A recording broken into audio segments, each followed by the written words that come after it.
Shalom, saudara kasih Tuhan, kembali kita pada renungan pagi hari ini dan kita akan belajar yaitu terobosan bagian yang kedua.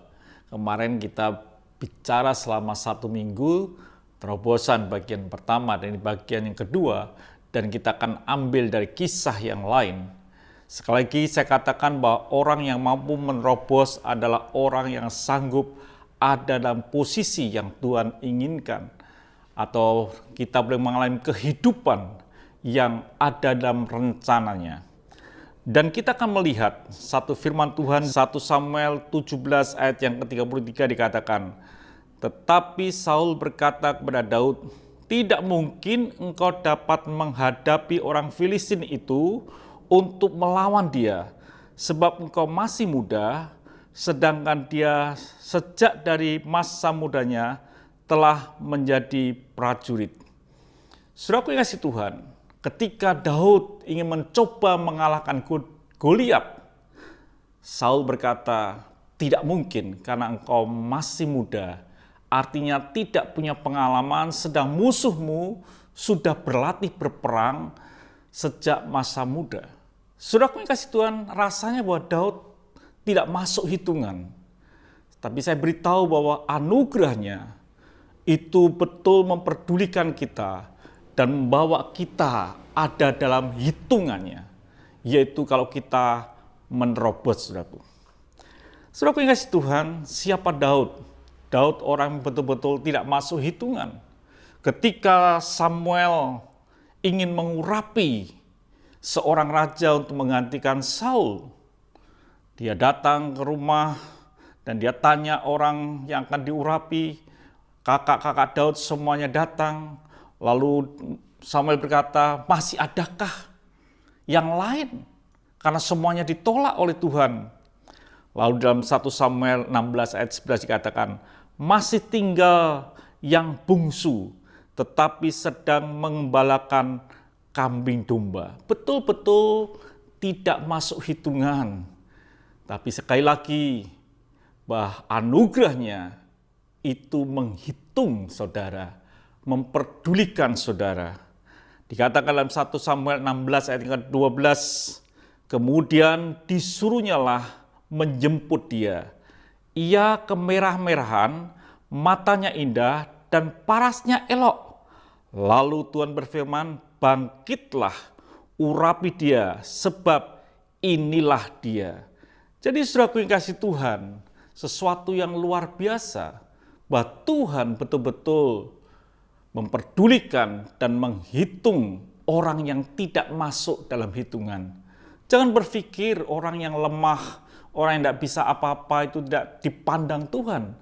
Bahkan seringkali orang yang lemah, yang tidak mampu dipandang Tuhan, dipilih Tuhan untuk menduduki satu tempat yang luar biasa. Apa yang tidak pernah kita pikirkan, yang tidak pernah timbul dalam hati, itu disediakan bagi orang yang mengasihi Tuhan. Saudaraku yang kasih Tuhan, sungguh-sungguh luar biasa. Dia ditolak, dia tidak masuk hitungan. Bahkan ada satu ayat yang berkata bahwa dia itu salah produk. Atau mungkin gagal produk atau dalam ada kesalahan di dalam kelahirannya.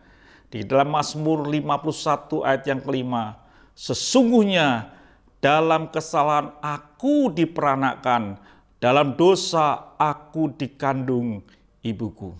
Saudaraku yang kasih Tuhan, suatu bukti, ada suatu cacat dalam kehidupan daripada Daud.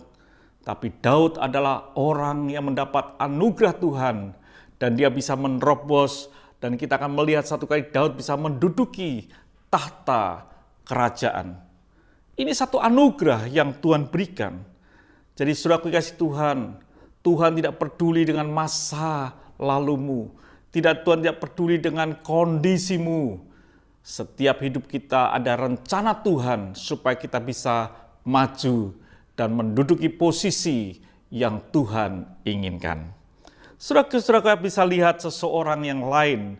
Dalam Yohanes 9 ayat yang ke-3 dikatakan, ada seorang yang buta sejak lahir, lalu orang murid-murid bertanya, "Ini salah siapa?"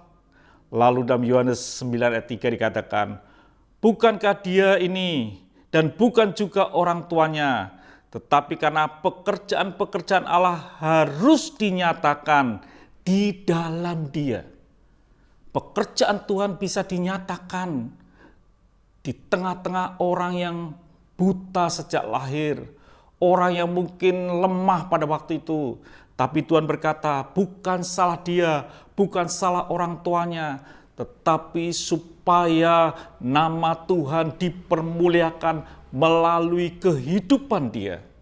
Saya beritahu buat saudara pada hari ini, siapapun saudara, apapun kondisinya hidup saudara, jangan patah semangat. Ada yang namanya Yesus yang telah mengundang saudara, yang telah memanggil saudara dari gelap kepada terangnya yang ajaib, supaya saudara mengalami terobosan dalam hidup ini dan melihat kemuliaan yang besar datang di dalam kehidupanmu. Apa yang terjadi dengan orang buta itu? Orang buta pun akhirnya dia melihat. Saudaraku yang kasih Tuhan, itu bukti bahwa Tuhan betul-betul peduli di dalam hidupmu. Anugerahnya itu betul-betul membawa engkau boleh masuk dalam terobosan demi terobosan untuk mengalami kemenangan. Tuhan memberkati. Sampai jumpa esok pagi. Mari kita berdoa. Kami bersyukur, biarlah kami yang lemah dikuatkan, karena ada anugerah supaya kami bisa mengalami terobosan dan sampai dalam rancangan-Mu. Terima kasih Bapa. Dalam nama Tuhan Yesus Kristus kami bisa berdoa dan mengucap syukur. Haleluya. Amin. Tuhan memberkati. Sampai jumpa.